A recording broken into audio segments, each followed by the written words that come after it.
Hi guys, welcome back to Dev Astrology. Today we are going to be doing the monthly reading for the month of November, where we are going to discuss the transits of all the 9 planets from a Vedic astrology perspective to understand what is the kind of impact that we can anticipate for this month from a transit perspective.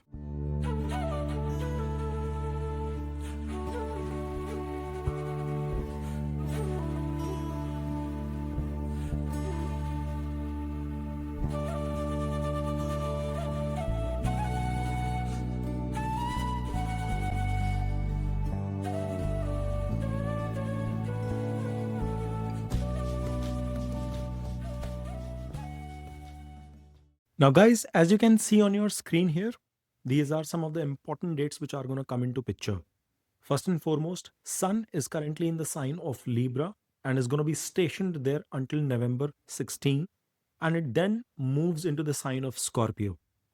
Mercury is in the sign of Scorpio already, and it will become retrograde from November 9, and it will come back into the sign of Libra from November 23. Venus is in the sign of Libra from November 2nd onwards, and it is going to be in the sign of Scorpio. So, multiple planets coming into the sign of Scorpio on November 26th. You have Mars, which is going to be placed in the sign of Scorpio throughout the course of the month. However, he will become combust from November 7th till March 27th. You have Jupiter in the sign of Cancer. He's been there since October 18th, and it is going to get into the mode of retrogression from November 11th onwards. Saturn is in the sign of Pisces itself in Purv Bhadrapada Nakshatra, and most importantly, will become direct from November 27th. Rahu is in Purv Bhadrapada Nakshatra, again, that is of Jupiter, and is going to remain there throughout the course of the month in the sign of Aquarius itself, while Ketu is in Purv Falguni Nakshatra of Venus and is going to be stationed there throughout the course of the month in the sign of Leo itself. So, without further ado, guys, now let's jump into understanding what these transit dates are going to do and how you are going to see the impact through the course of the month of November. Libras, as you can see on your screen here, that your Lagna Lord, or if you are watching from a Libra moon sign perspective, your Rashi Lord Venus is going to be in the first house for you from 2nd of November onwards. Yes, he's been in its sign of debilitation in the 12th, but it's just for one day. So, from a November month reading perspective, it's important for you to understand that the conjunction of your Lagna Lord or your 8th Lord is happening along with your 11th Lord in the first house itself. Whilst Mars and Venus, who have your 12th and 9th Lord ownership, combined with 7th and 2nd Lord ownership, are in the second house. These are very powerful connections, combinations, conjunctions that are coming into picture for you folks through the course of this month. To begin with, the 8th Lord coming into the Lagna, or the Lagna Lord being stationed in the first house itself, is indicating that there is going to be some sudden shift that can be anticipated. And that sudden shift is going to be more so positive for you in this case because it is sitting with your wish fulfillment Lord Sun. Now, first and foremost, when Venus comes into the first house, it does indicate a certain degree of benefic factor, some degree of softness, luxurious lifestyle, beauty, or money in general. Relationships could also become top priority, high priority for you folks. And I wouldn't be surprised if you find a situation where you could forge new relationships for yourself in the month of November itself. Yes, Rahu has already been placed in your sign of Aquarius in the 5th house, but Venus's presence there is going to indicate a sudden entry of some person in your life. It could also mean that you had been praying for, eyeing for, targeting for some sort of a new connection in life, and it suddenly materializes for you when you least anticipated it. So it's a positive shift coming in from both of these structures for you. 8th Lord in the Lagna also indicates that you could be hyper inclined towards learning new subjects. Transformation by learning and unlearning things is also going to be prominent. And thereby, because it is Venus, I wouldn't be surprised if it is related to astrology, occult, sexual related matters, gynecology as a subject, say you are in a medical industry or anything of that sort. All those factors will become highly prominent. The 11th lord is three places away from itself and in the Lagna. It's again a very powerful Dhan Yoga combination coming into picture. Whilst Sun is in debilitated state at the start of this month and had been in that state since October second half. But the good part is that he was not in debilitation throughout. Earlier, he was in conjunction with Mars, so he was getting a niche bhang.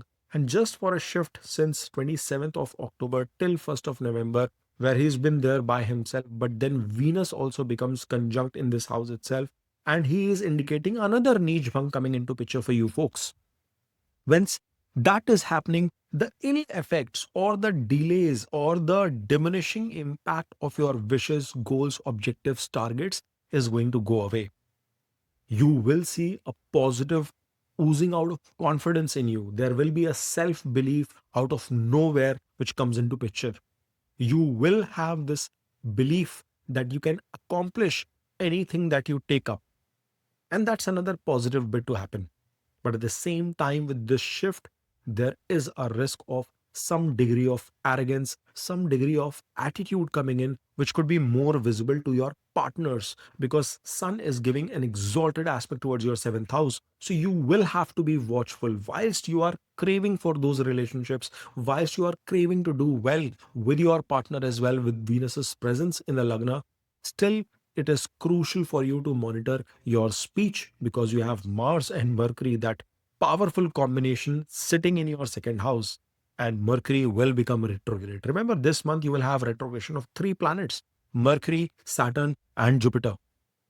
So that is something that you have to keep in mind because some unnecessary argumentative situations, some overconfident behavior might create difficulties, might bring a certain degree of gap as well. But at the same time, Sun's presence here is bringing the ability that with its debilitation, it can make you all the more submissive, agreeable, amicable, and receptive to the ideas of the other person. And that is not a bad situation to be in because a debilitated Sun in the first house and then getting niche bhang as well is a very promising situation to be in. Somebody, if you have that in your own chart, I'll request you to please share the comment and share your experiences as to what has been the impact of the same in your life. Now, at the same time, in the first half of the month itself, you will find Mercury and Mars conjunct in your second house. Mars has the lordship of the second and he's moved 8 places away by being the ruler of the seventh. Of course, this does bring Mangal Dosha abilities as well. Some people do take Mangal Dosha from the second house placement as well, but it does bring heightened energies and those argumentative situations can definitely come into picture. But there's a very strong Dhan Yoga which is also forming as well, especially if you are doing any kind of work in partnership, in collaboration, either with your spouse or any kind of business partners, because Mercury happens to be the lord of your ninth house and your 12th house. This is going to be a month that, from a business perspective, kind of decisions that you could be taking, the kind of investments that you could be making will give you long term stable outcomes. But at the same time, you have to navigate that carefully.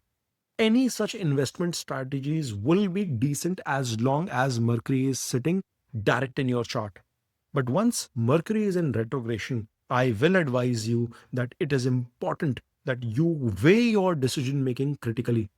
It may not be a bad idea to get that energy in terms of feedback, inputs, suggestions from people around you. It could be your customers, it could be your boss, superiors, senior leadership at work, teacher, gurus, mentors, guide, maybe an astrologer like me who's telling you this right now. And the reason I'm calling this out is that Mercury is the planet which is very much responsible for decision making, for communication, for your thought process, for your knowledge as well to some degree, or I should say application of that knowledge, because knowledge could be gained through Venus as well as through Jupiter. But in its retrograde motion, Mercury can cause some trouble. When both of these planets, Mercury and Mars, are placed in your second house, they will be giving an aspect towards the eighth. And that is why this month of November will bring tremendous possibilities in your life to learn and unlearn new things. As I said before, Venus is the eighth lord in your Lagna, whilst he is six places away and bringing certain degrees of obstacles and challenges, but hope of growth in partnership with Sun, the two planetary aspect of Mars and Mercury is also indicating that learning, maybe astrology or any other subject, researching into some topic, going deep dive, you know, watching the entire series of playlists that I've put on Dave Astrology, any of that could be of interest to you and will give decent results. Now, Mars happens to be the lord of your seventh house as well, eighth movement away from itself into its own sign. Whilst it brings the risk of argumentative situations with your partner, it also brings the ability of you finding sudden gains, expansion of your wealth, as well as income coming into picture. And it is being promised not just by Mars, but also with Sun and Venus's position and Mercury's shift. So it's a positive shift in terms of material growth for you guys, Libras, through the course of this month. Mars sitting here will become combust from 7th of April when Sun continues to inch closer towards it. However, he is giving an aspect on that Rahu into the sign of Aquarius.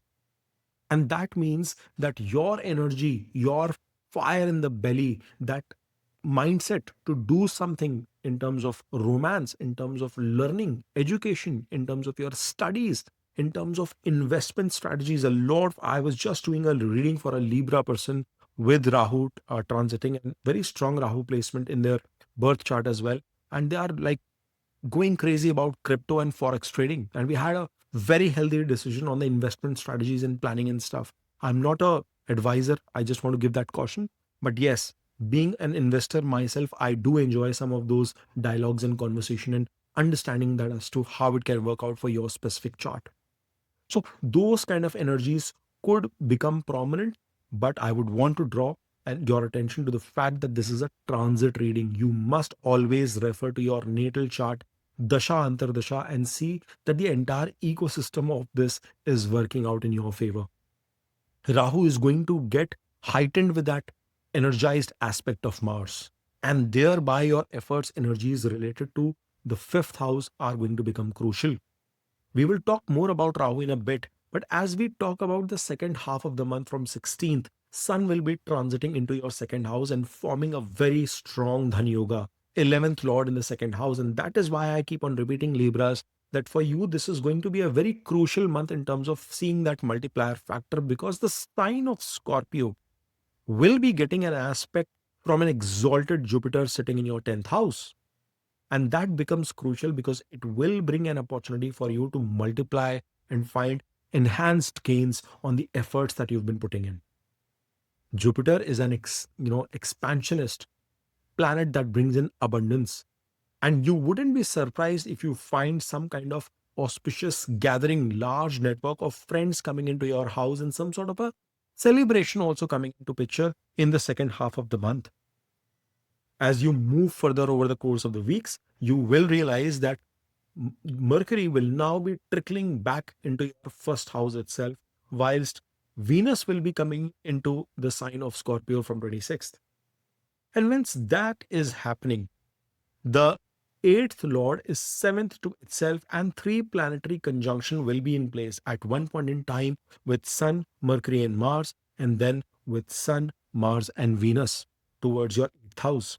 And therefore, those unexpected gains or unexpected learning or unexpected transformation is going to be having for sure if the stars are aligned from a natal chart too.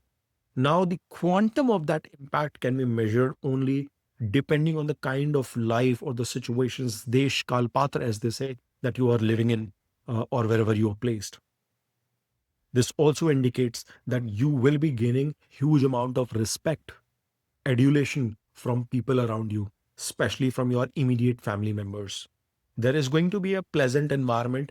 Even Venus is not comfortable in the sign of Scorpio, but there will be a pleasant environment because he holds a good position when it comes to the second house placement, being the ownership of the same from a Kalpurus chart perspective. Now, when Mercury is in its retrograde position, coming back to the Lagna, the good bit is that directionally he will be gaining strength. But this is exactly the point in time where you should not be rushing with any kind of decision making. Your ninth lord and your 12th lord are in the first house at that point in time. And this is where some of your decisions, I should say rushed decisions, could result into losses as well for you. It may not be a bad idea for you to get advice from people whom you trust, but just do not, depend on one or two inputs. It may not be a bad idea for you to democratize your thought process, get couple of thought processes, couple of perspectives before you take any decision, make any investment, sign any critical documents, especially if it is a property related decision, because Saturn is also sitting in a retrograde fashion all the way till 27th of November. Now you have to understand that the good part coming into picture is Jupiter's aspect. While he is in its state of exaltation, he is giving an aspect to Mercury for most of the period of time. And even when he is retrograded, both Mercury, Jupiter's retrogression will also come into picture, and he will give a retrograded aspect back on Mercury. So that's a good bit which is going to be a savior for you. And therefore, I will want to highlight that any kind of advice, suggestions should not just be immediately implemented, but you should try and get a holistic perspective on all those areas. As you move further, you will realize that Mars is giving three aspects. One onto that Rahu, which we've already discussed in its amplification of the impact, but he is giving an aspect towards your ninth house as well. And therefore, there could be scenarios that when you are trying to get a feedback, a different perspective, there could be some argumentative situations with your boss, with your father, with your superiors, mentors, gurus. You could feel frustrated with the kind of rework you've been asked to do. But this is something that you'll have to suck up and continue to work towards, because the impact of that will definitely be coming few weeks down the line. Remember, these planets will continue to move into the third house, fourth house, respectively, and they will be impacting your ninth, 10th, and 11th as well in the future course of weeks. Rahu is giving an aspect on the ninth house as well. And therefore, there could be some, long distance, luxurious travel also that could come into picture.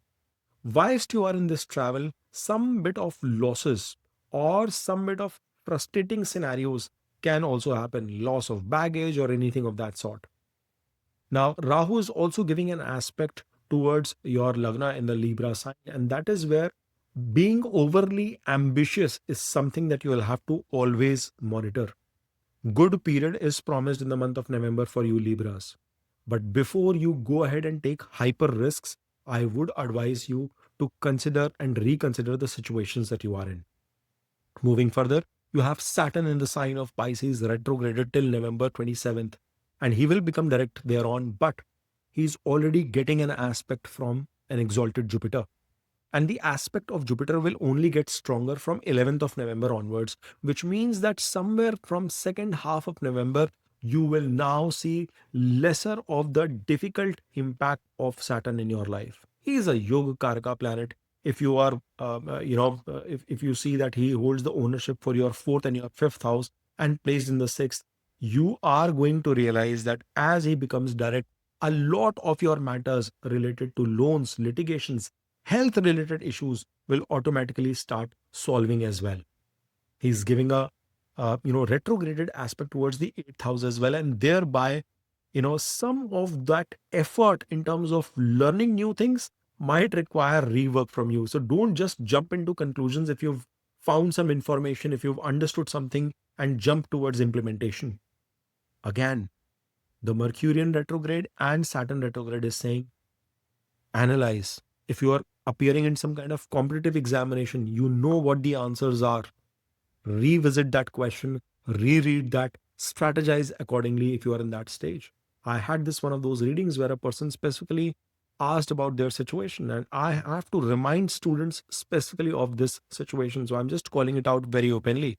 Same goes when if you are dealing with any matters of litigations, loans, you might want to review the terms and conditions properly before making any kind of decision. Saturn is giving an retrograded aspect towards your 12th house and your third house as well. Energy could diminish at certain occasions where you might not be driven, motivated to put all the hard work, or you might want to cut some slack for yourself. But I would advise you to keep holding the ball, don't drop the ball, continue to be persistent and perseverant with your thought process. The last week of November will almost like perfectly align things for you in your life. Jupiter's placement is terrific in the 10th house. He's the significator of the 10th house itself. And I keep on repeating that after Lagna, this is the second best placement that I enjoy for Jupiter to be in. But at the same time, you have to remember with this position, he is in very few degrees movement. We've done a detailed video of Jupiter's transit into the sign of Cancer last week itself. If you've not had a chance, guys, go back and check that out. It will give you a lot of indications. But he is giving an aspect on that Saturn, as we discussed, into the sign of Scorpio, as well as a debilitated aspect into your fourth house. There will be some disturbances, yet you will be eventually be able to find some mental sanity and peace in your life. Now, Ketu becomes crucial because Ketu is in the sign of uh, Leo. The dispositor sun is getting into good positions for the next 2 months or at least 45-50 days for you. And you have to remember that the performance of this Ketu, the output of this Ketu is also dependent on how the navigation of Sun is coming into picture.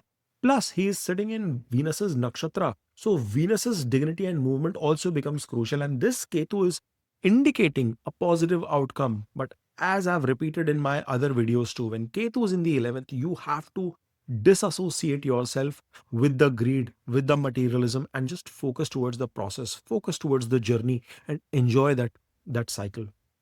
So all that we have discussed will only materialize if you are hyper focused towards what you need to do, what you need to deliver. And then you will realize that whether or not you are appearing in that competitive examination, whether or not you've been eyeing for that new job opportunity, that new business deal, or anything that has been on top of your radar will happen for you conclusively if your mindset is on your actions that you have to undertake. This Ketu is going to begin to give a lot more positive results for you from here on, Libras. I hope you appreciate the insights that I bring to the table and the research that goes in terms of bringing this in a concise fashion to you folks. If you do, then I request you to please smash on that like button, subscribe to Dave Astrology, put in your comments, share the video with your friends and family, and keep watching. Om Namah Shivaya. Har Har Mahadev.